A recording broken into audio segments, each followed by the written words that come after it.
Welcome to Craft Beer Republic. Today we've got boozing on a budget, a round of Beatboxes for everyone, a trip to Florida, and our dry January updates. Let's go.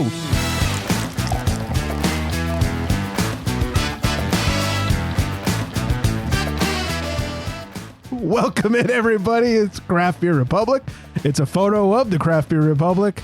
We've been doing a lot of Nickelback singing between shows. A lot of Creed singing, too. A lot of Creed, yeah. Our arms are wide open. The Scott Stapp to my Chad Kroger. That's Flexi. What's up, big fella? Tell you, my legs are wide open. Wow. Here we go. Starting hot. I'd say, and rocked. Follow us on the socials at Craft Beer Republic. Of course, Flex Beer, all that good stuff. There is so much to get to today. I'm so excited. We're still on this New Year's high. We have, someone wrote in to you, big fella. No, Yes. people don't do that. Someone did. They've got a correction. We've got a voicemail from Vanessa. Okay. Tons of booze news. I am going to booze on a budget. I haven't done that in God knows how long. I'm very excited. But before we find out what you're drinking, I want to say shout out to top listening city of last week. And that is Thousand Oaks, California. What's up, my hometown homies? Yo, hood. That's right. I was really hoping it'd be Hong Kong.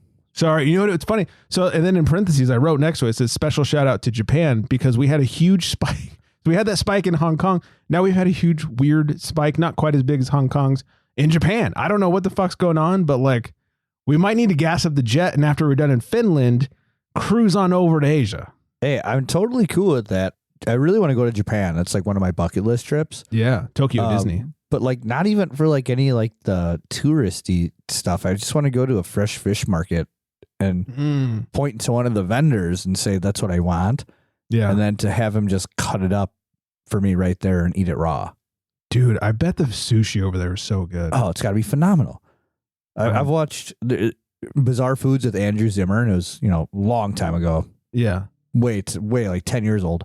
But I'd never forget the time he went to Japan and he just trolled the fresh fish market and he would like found a dude with a sea urchin and he said he wanted the sea urchin. So the dude just fucking chopped up the sea urchin right there and he ate it fucking raw. That's amazing. And all I've ever wanted to do since is just eat a fucking sea urchin. kind of a weird thing. Yeah, it is kind of a weird thing. It's a little spiky.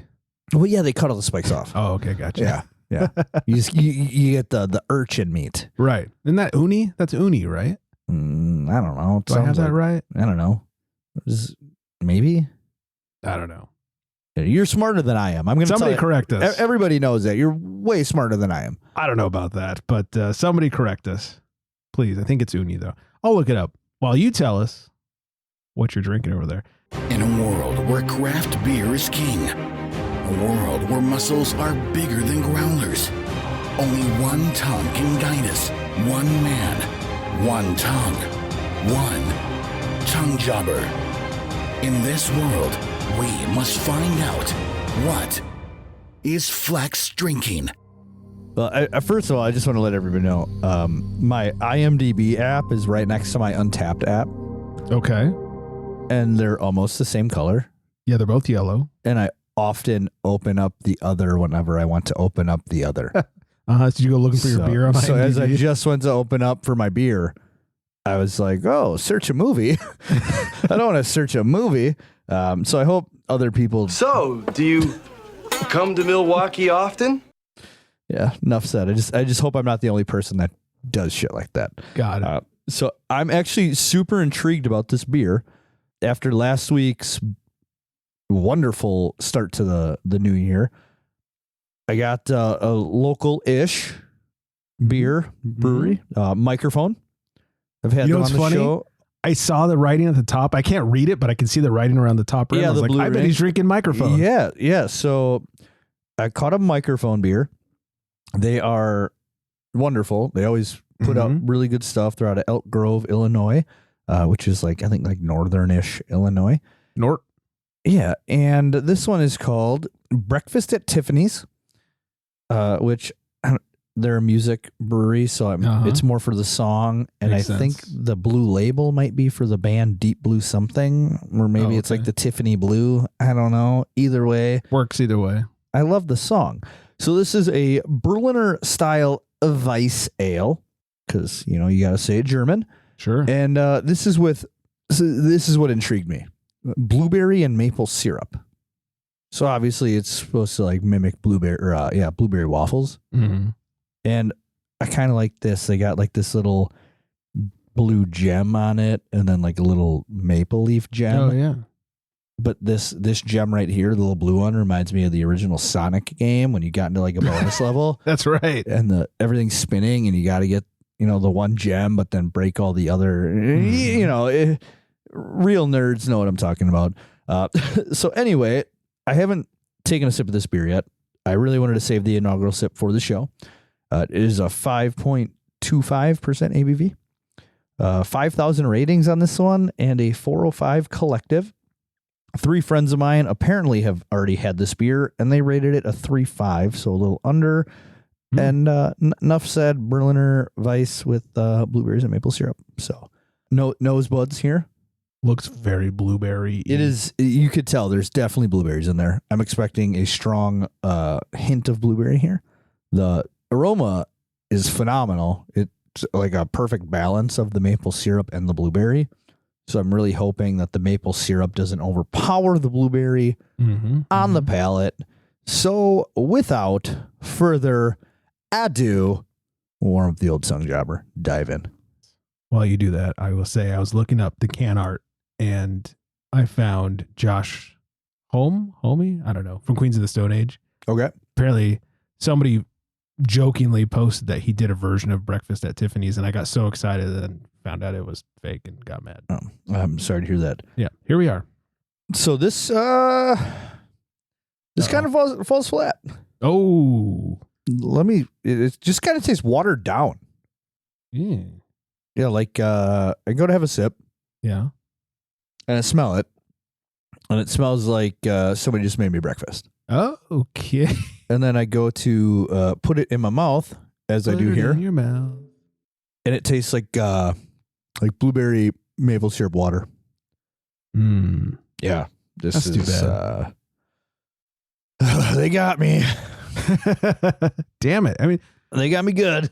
and Microphone always puts out quality shit. Yeah, I've never had really an issue with any of their stuff. That's too bad. Yeah, this is underwhelming. It's like you kind of wanted to just like pack a punch, and it. Did you buy 4-pack? Yeah, you know they got me. They got me pretty good. That's too I bad. think it's only like $15, but But you still got to finish those other 3. yeah, I do. It's Flexi's no drain pourer. maybe I can get back into chugging. I don't know. Please It's just gonna be like chugging water. film it. Let's post it. See how sexy you can chug. I don't know if I can. Anybody actually look sexy chugging? Depends what they're chugging. Hey, okay, moving on. My voice still sounds like half gone from our pre-show singing session. Yeah, I wish people could have heard that. I'm glad they can't. I'm glad I was not recording. Yeah, I was gonna say I don't think it was recording. No, it very much was not. That was on purpose. Okay. Yeah. But let's just say we did our best Nickelback and Creed impressions. There's some Eddie Vedder too. Yeah, there was a little bit there. Yeah, They're all pretty similar. a little country twang action. Yeah. Yeah. My Eddie Vedder started off okay and then really went country for some reason. Yeah. Just like your Chad Kroger started off all right and turned Triple H in no time. Yeah, it did. Triple H. Yeah. Or, no, that was your Scott. Sorry, not your Yeah, Chad. that was my. You're right. That was my Scott your stab. Scott. So, anyways, all right. I talked about it last week. We've been posting some questions on Threads, which we've been blowing up on. Very surprising. I didn't think anybody was actually on I Threads. still never got one, Well, you have to do it through Instagram, and I never did. right? Yeah, So you that's could what I'm get saying. it, but you'd have to get back onto the gram. Right, but Not I'm just really. saying I never even got a Oh. thread to start with. I only did it for the show. I didn't do it for my personal accounts because I was like, one more place to promote. And now it's actually like kind of picking up a little bit. It's weird. The other day, or I guess last week, I posted, what's a beer you used to love and just don't anymore? And at this point, we've gotten well over 200 comments. Like people are blowing up. One of the most repeated answers is Newcastle. Oh, so funny you bring that up. We were watching some aimless TV today, Okay. and my wife just threw on a rerun of Big Bang Theory. Oh, yeah. And they were out at the bar in a scene, and one of the characters had a Newcastle. How funny. And I thought to myself, what a terrible choice. Yeah. And I like brown ales, but I was never a big Newcastle fan. Oh, I think it smells like shit. I can't take the nuttiness. Just way too bit nutty. It's a bit nutty. Yeah. It's too much for me. Oh, yeah. I was never, to me, it was like too watery for a brown from whatever. Honestly, I haven't had it in a million years. So it was like the diarrhea of a brown ale. Yeah, exactly. Too far. Too far. Got some good answers. Got a couple of people saying Pliny. Oh. I got somebody who said arrogant bastard. I was like, I feel that. I remember back in the day, arrogant bastard was the fucking chase. Yeah, I remember Stone. They had it on tap sometimes. They had this, still have this wine bar down in the little village where I live. Now it's much bigger, but they used to have like a 6-tap craft beer station amongst all their wine. They would have arrogant bastard on tap every now and then. And I was like, oh. That was a big deal back in the day. Yeah, stop in, grab that. Yeah. So let us know. You can either hit us up on Threads or, email us, leave us a voicemail, whatever. You got me thinking now. Yeah. What's a beer you used to love and just don't anymore? Oh, man. I mean, my real easy, like cheap way out of this answer is like any of those old school West Coast IPAs, like Stone IPA. Like Stone IPA, yeah. And like what's Ballast Point? Sculpin, any of those kind of things. Like back in the day, it's like, oh, this is the jam. And now it's like, get this loaf of bread away from me. Oh, man. Honestly, the one that I have a hard time even putting to my lips, which is, it's almost like blasphemous for me to say, especially because now it's a year-round beer for us. Summer Shandy. Oh, shit. The thought of one's nice, and it smells really nice and refreshing. But every time I get a sip of it, I'm like, I swear to God, it used to taste better. Mm-hmm. And I think I'm over it. To some of the people who responded, I asked them, I was like, is this a change of preference, or is this like a lack of quality? And the answers were mixed, little of this, little of that. So yeah, let us know, and let us know why. Is it like I said, change of preference? What you were talking not that long ago, like our taste buds change every 3 years or something like that? Yeah, somebody told me that. Again, I ate onions on something. I was telling somebody at work, and I said, oh, yeah, I said, you'll be proud of me. I ate onions on this. And I said, yeah, I eat onions now. I eat mushrooms, onions. I always used to think those are fucking disgusting, like look, texture, taste, everything. Yeah, mushrooms especially. And now I'm just like, yeah, onions on this, sign me up. Oh, mushrooms on my steak, sign me up. I still can't get past tomatoes. I think tomatoes is just the texture. Yeah, I'm not a tomato texture fan at all. Yeah. The only time I tolerate it is like I can do a thinly sliced tomato on a burger. Maybe if it's thinly sliced. Don't give me your fucking beefsteak tomato. I don't want to fuck chunk yourself with that. I don't want a chunk of tomato. Yeah, this needs to be less tomato than meat thickness. Or like grape tomatoes or cherry tomatoes. Yeah. If you cut them. And the juice just squeezes out with the seeds. It's gross. That the pop's happen. A little weird. If you cut them in half or quarter them and put them on a salad, I can tolerate it, but I'm not going to ask for it. Okay, that's pretty big of you. I still couldn't do it. Oh, that's how I'm about mushrooms now. Like mushrooms used to be a hard no. Now I can tolerate them. I'm not going to ask for them. Onions, I fucking love onions. I hated them as a kid. And around the time I was becoming an adult, I was like, oh my God, onions are the best thing in the world. Raw, grilled, I don't care. I want all onions everywhere. Oh, I hated onions until my honeymoon. And we were down in Playa del Carmen, and there was a taco vendor on the corner of the hotel. That was like, they'd shave off pork off the spit. Oh, and then they would just put cilantro and onions on the tacos. Were they pastor tacos? I think must have been if they're shaving them off the spit. Maybe. You would know more than I would. But I didn't want to be the gringo that was like, oh, no onions. Yeah, no cebolla, por favor. Yeah, cebolla, sí. So I was like, oh, fuck it. I'm just going to mow this down. Now the only thing I get on my tacos ever is cilantro and onions. Oh, yeah. What else would you get? Right. Like, I don't fuck around anymore. But hey, now I'm like onions on everything now. Yeah. And I don't even care. I used to be really preferenced with my onions. I only liked the white onions. The yellow onions grossed me out, and I couldn't stand red onions. Oh, really? Yeah. Now I'm just like, fuck it. I don't even give a shit. Give me onion. Yeah, I love them all. Put some red onions on my pizza, some white onions on my tacos. I mean, onions for every occasion. Yeah, I'm totally down for the onion train now. Yeah, my tacos should have 3 ingredients, and that is meat, onions, and cilantro. That's it. Yep. End of story. Yeah. You know what? I'm sorry. I will take some hot sauce. I really don't like putting hot sauce on my tacos. Just as pinch, because I do want to taste it. I don't want to be blown out. I want to taste the taco. Just like a little spice in there. Okay. I can respect that. Just a wee bit. But like, I don't want, first of all, these fucking gringo tacos with like their lettuce and cheese and whatnot. Like, get that out of my lettuce, face. cheese, tomato. Yeah. It's a fucking burger. Went to a wedding one time in Colorado and they swore to me there was going to be a taco bar and I was fucking stoked for a taco bar. You know me, Mr. Taco Guy. You got a taco guy. Yes, you do. Got a taco guy. Couldn't get too far into the new year without talking about my taco guy. And we show up and it's legit like, here's your shell. There's the ground beef. There's the lettuce and the cheese and the tomato chunks. I'm like, what the? I thought you said tacos. I was not happy. Yeah, yeah. I can eat ground beef tacos. I don't prefer ground beef tacos. No. That's And the only thing we call those, or a guy at work calls those white people tacos. yeah, they're gringo tacos. We're like, man. oh, what are you guys having for dinner tonight? Like him and his girlfriend. He's like, oh, we're just doing white people tacos tonight. And there's some people that still don't know what that is. And we're just like, oh, yeah, we get it. They're like, what is a white person taco? Like, it's ground beef, lettuce, cheese, tomatoes. Like, yep, that's what it is. Yep, pretty much. All right. Enough taco talk, 'cause I could go all night. Sorry.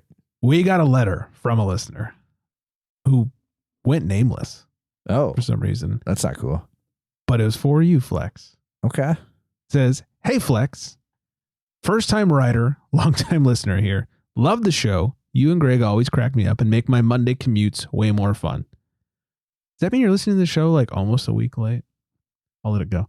But man, I've got to say something that's been bugging me for a while. Every time you say my sister-in-law's husband, I find myself yelling at my car stereo. That's your brother-in-law, dude. No, it's not. Your wife's sister's husband counts. You don't have to make it sound like a mystery relative. No, it's not, there's no word for it. Not trying to give you too much grief. Just figured it was time someone set the record straight. Keep the laughs and the short shorts coming. Cheers. First time, long time. I Googled it after we received this. And? He's not wrong. Really? Because we have Googled this when he became my sister-in-law's husband. Take that, anonymous listener. So that was what? So I've been married for 12 years, which means he's been married for 11 years. So 11 years ago, we had looked this up, and there was no actual term for said husband of my sister-in-law. Just saying. I just Googled it again.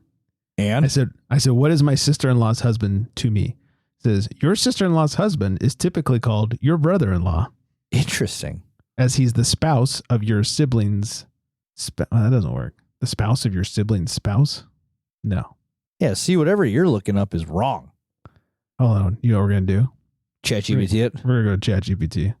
We're not going to fuck around. Because my sister-in-law is my wife's sister. My brother-in-law is my wife's brother.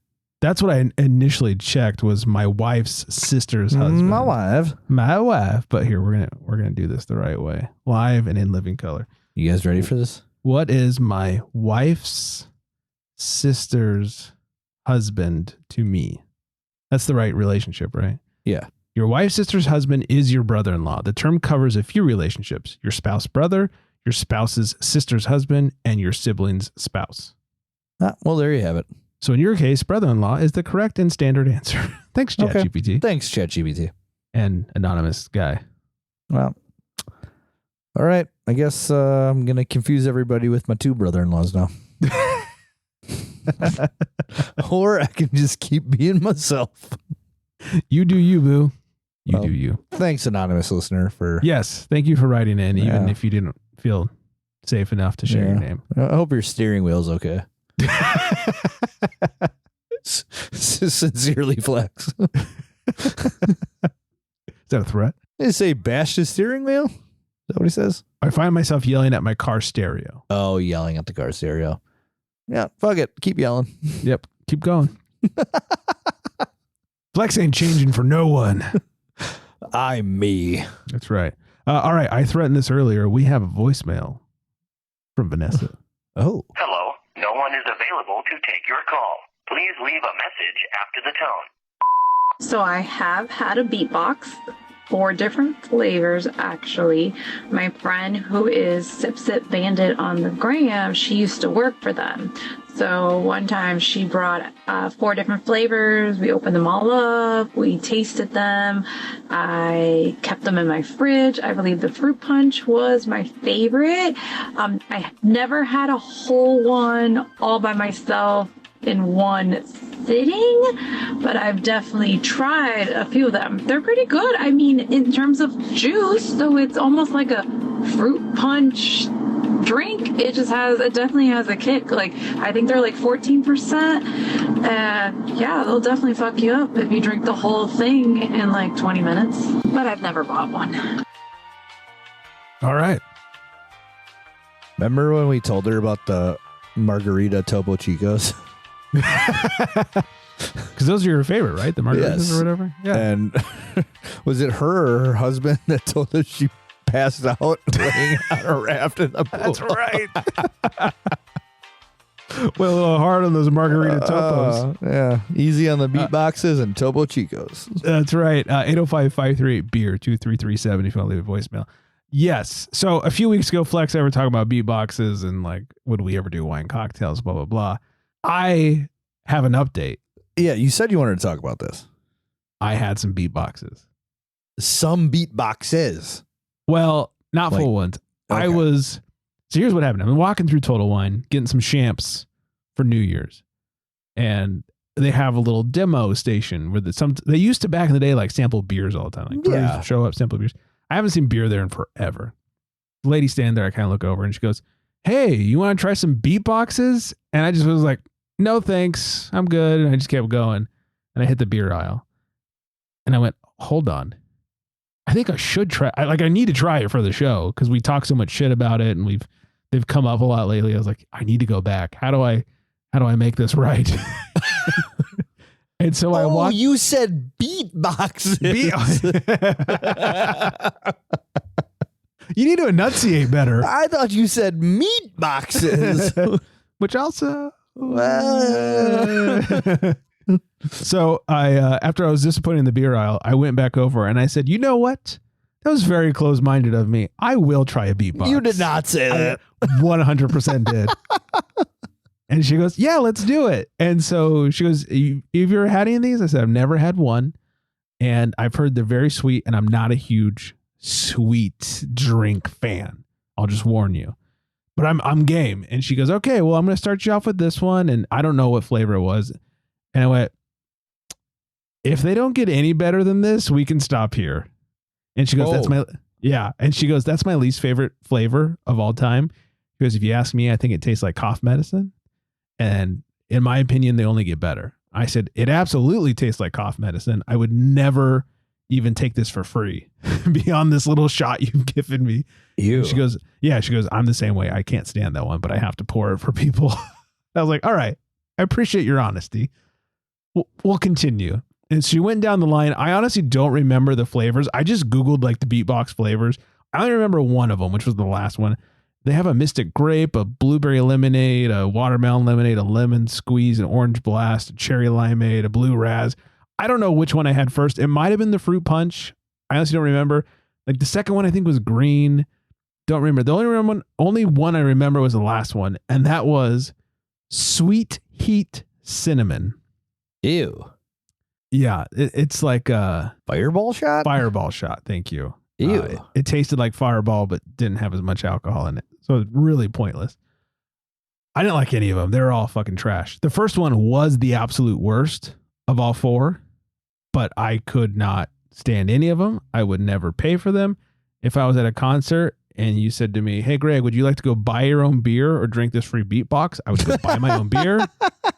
They're not worth taking for free. It was so bad.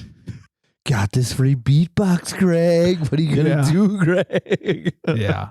They didn't get any better after the first one, or not, at least not much. So I tried it. Here we are. I'm better for it, but boy, will I not be partaking in beatbox. Yeah, I've only ever seen them. Zero interest in ever trying them. Well, I would say you should have negative interest now. Yeah, I appreciate your research and the co-signage here. Really took one for the team. Yeah, we all appreciate that. Yeah. Sorry, Vanessa, and hi, Vanessa, but those are awful. Hello, Vanessa. Hello. You talking beatboxes? Like let's stay in like the RTD cocktail range. So I didn't have this, but I just found out about this through some guys at work. You know, you always talk about BuzzBalls. Deb and Brian love their BuzzBalls. Deb loves her BuzzBalls. I never knew that they used to have BuzzBalls that were like punch bowls. Like they were like basketball size shaped. Oh, they still do. Oh, they still do. Oh, yeah. There's one at my local grocery store right now in the clearance section, 50% off. See, every time we walk by, I'm like, should we buy that for Deb? I didn't know that was a thing. It's giant. And the guys at work were talking how they used to get those. So I thought it was a thing. I didn't know it was still a thing. Still a thing. That's messed up. Yeah, it's disgusting. I got to imagine it's no better than a beatbox. Jury's out on this one. I don't know. I've never had either, but you've had both? I've not had a BuzzBall yet. Oh, never? No, never. I've BuzzBalled a la iced Deb on her birthday, but that was it. I just remembered, actually, when we did Christmas at my parents' house, we got done wrapping gifts, and then my older brother and his girlfriend sat back down, and they each had a BuzzBall. Oh, like on purpose? Yeah. I said, BuzzBalls? Really? And he said, don't judge us. Too late. You have been judged. Yeah. Thanks for rekindling that memory of mine. Yeah. I'm glad I could sear that in. Yeah. It's something I tried to block out. Oh, sounds awful. Yeah. I have no interest in BuzzBall, especially after trying the beatbox. That's a big no for me, dog. Well, I threatened it earlier. I cannot remember the last time we did this. It's one of my favorite segments just because I like the song so much. It's time for a little boozing on a budget.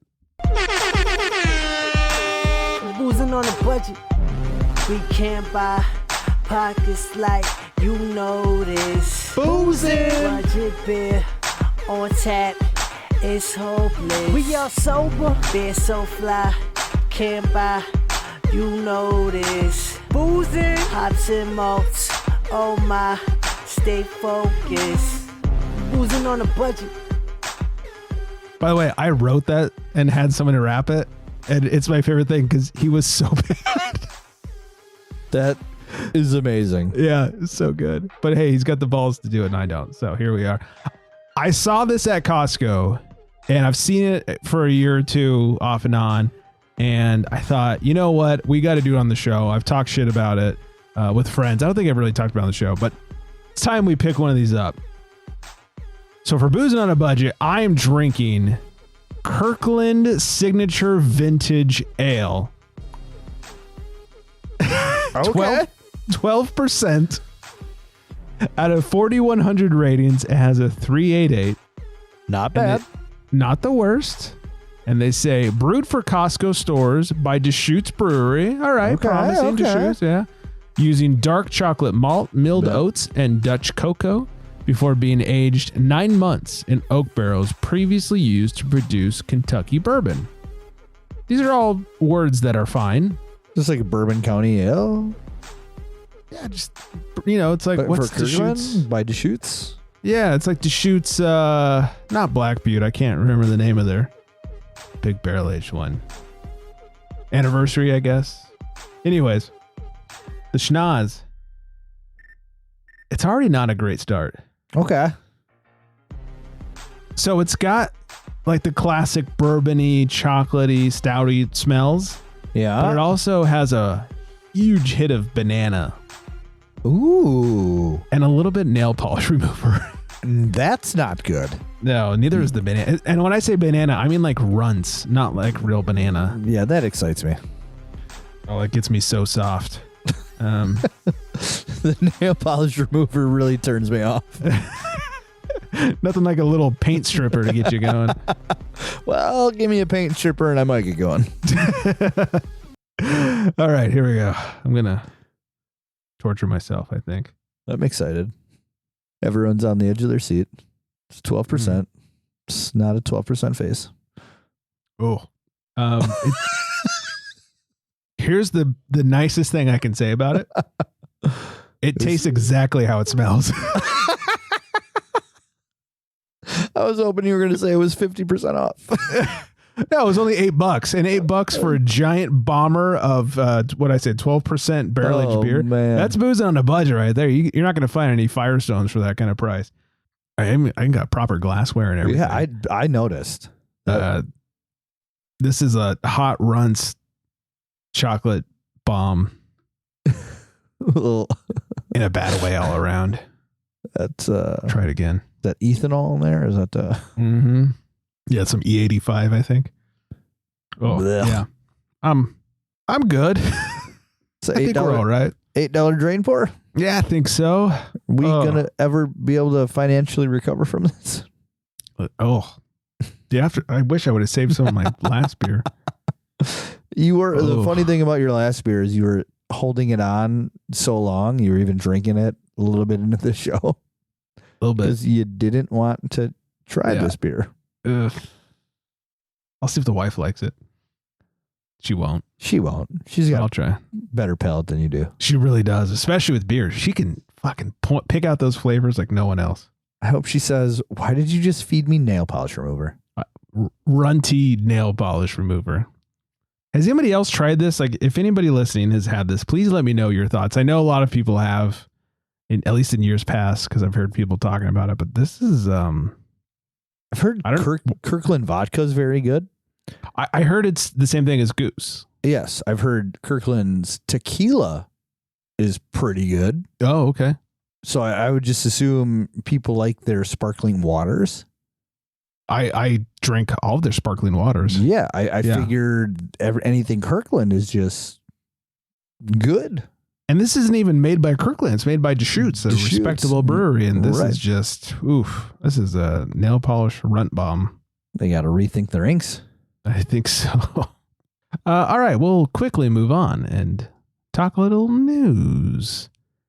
Bosque Brewing, New Mexico's largest craft brewery, has abruptly closed all of its tap rooms after its Chapter 11 bankruptcy case was dismissed. So I could talk about all the dollars and millions and whatever that they owe, but basically they filed for Chapter 11 and the judge was like, "Nah, we good, homie." Wow. Yeah. I guess I never knew they could do that. I didn't know either, but I guess when you owe that much money, they said they didn't think they'd be able to ever pay off their debts or whatever, so they denied it. Oh. So the brand will live on. They're going to contract brew and whatnot, but they're closing all their locations. Eesh. Except for their restaurants. The restaurants are separate. Well, food must be good. Hope so. Brewery openings and closings in 2025. The Brewers Association expects 2025 to be the second consecutive year in which brewery closings outpaced openings. Over the course of last year, the BA tracked 268 new brewery openings and 434 closings. While the BA notes that closures still represent just 4.4% of operating breweries, the trend signals a market that no longer absorbs new supply easily. For independent brewers, this shift changes how success looks. Survival, profitability, and local relevance now matter more than a scale or footprint expansion. Craft Beer by the Numbers in 2025, the BA by the Numbers snapshot puts the size of the craft segment into context. 9,778 small and independent breweries operated in the U.S. The industry supported more than 443,000 jobs nationwide, and craft beer generated an estimated $72.5 billion in economic impact. It's a lot of billion. A lot of billions with a B. It's unfortunate. But the local relevance thing is absolutely true. Yeah, the ones that are thriving are mainly these small, local following type breweries now. Right, the ones that have had like the cult since they opened, and and if you're not Or if you're like a brew pub, like where you got the food and the beer, at least if you're putting out good food, people are still showing up. Right. They're going to show up and drink whatever you got because, right. Hey, you're still putting out good food. Exactly. So you got to have at least one. Yeah. I guess. Yeah. Growth is not the magic cure-all. No, and then that's been evident within, I mean, even before this past year. Mm-hmm. You know, that's true. Breweries trying to expand. I mean, look at Stone. Yeah. You know, prime example right there. Locations, you know, from West Coast to East Coast and got big for their britches, and now they're owned by Sapporo. Yep. Or I think Ballast Point is a great example. The $1 billion buyout, and then they sold for pennies on the dollar, and they closed a brewery recently. So, yeah, just don't get too big for your britches. If you got good That's shit, right. just keep it local. Keep putting it out. Yep. People using GLP-1 medications may become intoxicated more quickly during holiday drinking, or any drinking for that matter. Isn't that just science? I guess so. Ian Marber, author of the GLP-1 handbook, told The Sun he has already seen strong reactions among clients. One client reported becoming absolutely hammered after just 2 glasses of mulled wine, an amount that previously had little effect. Marber explains that GLP-1 drugs slow digestion, causing alcohol to absorb faster and stay in the system longer. That increases the risk of still being over the legal driving limit the next morning. He cited another client who believed she remained over the limit the day after drinking 3 small glasses of wine. Come on. He also warns that alcohol can worsen common GLP-1 side effects, including nausea and dizziness.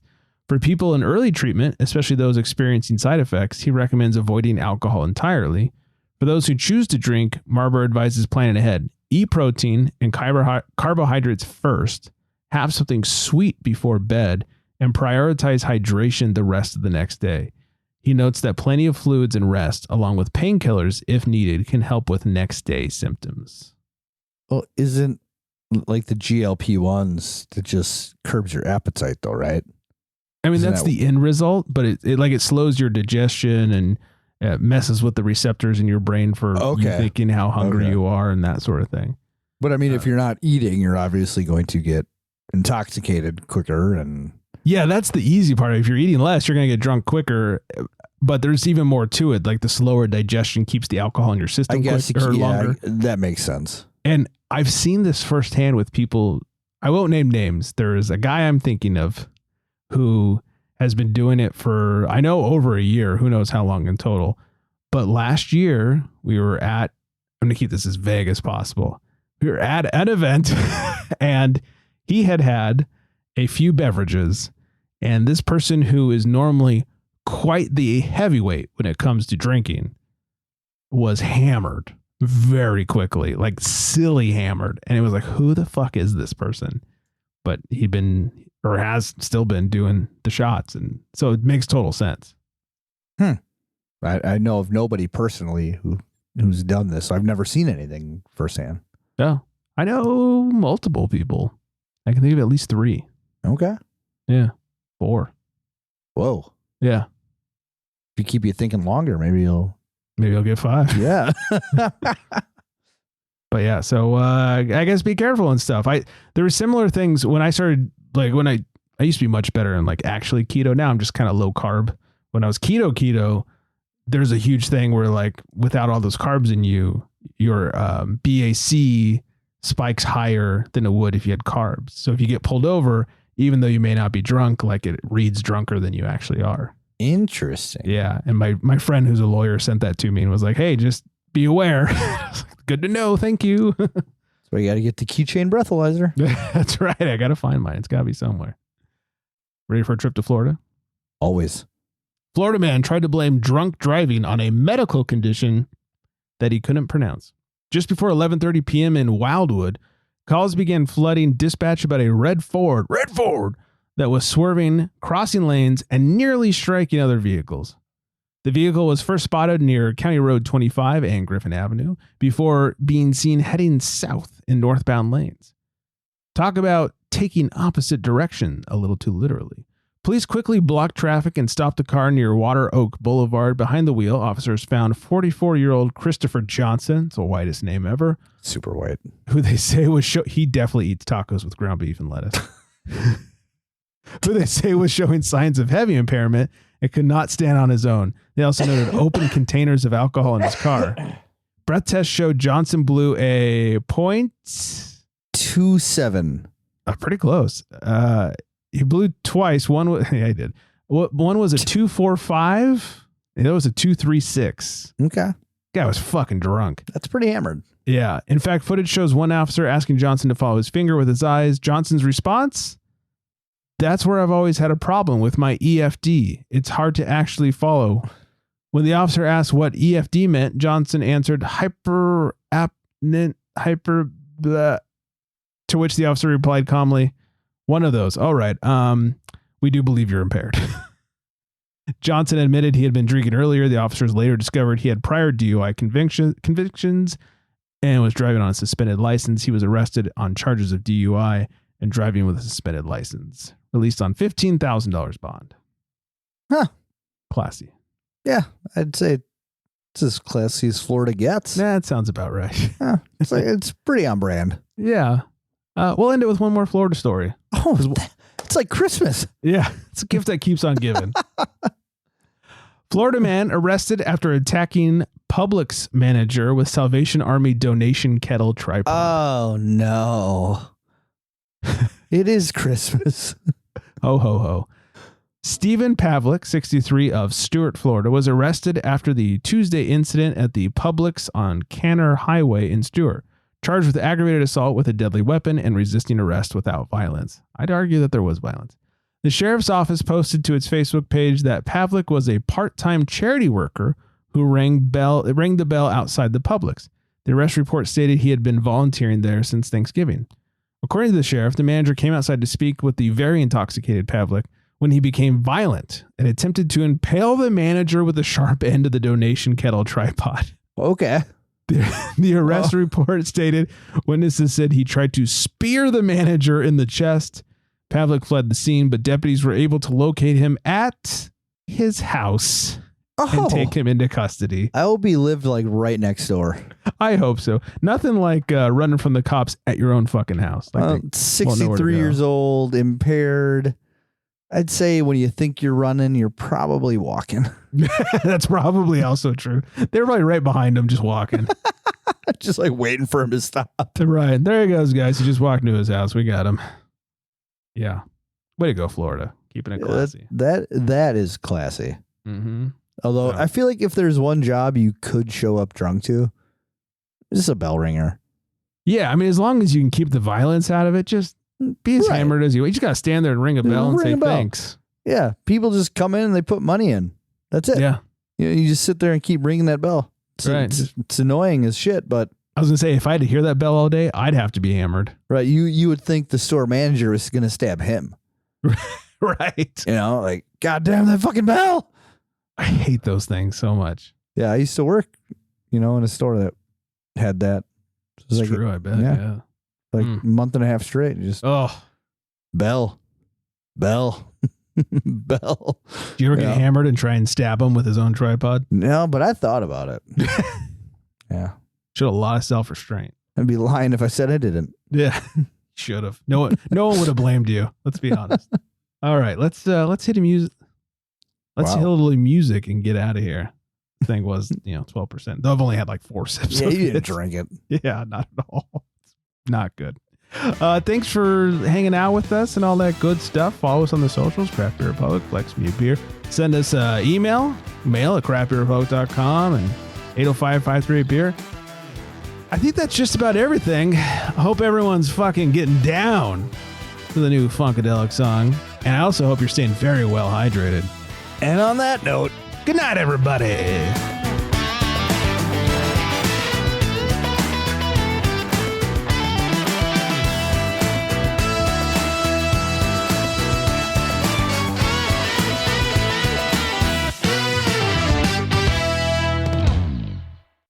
I do like that music.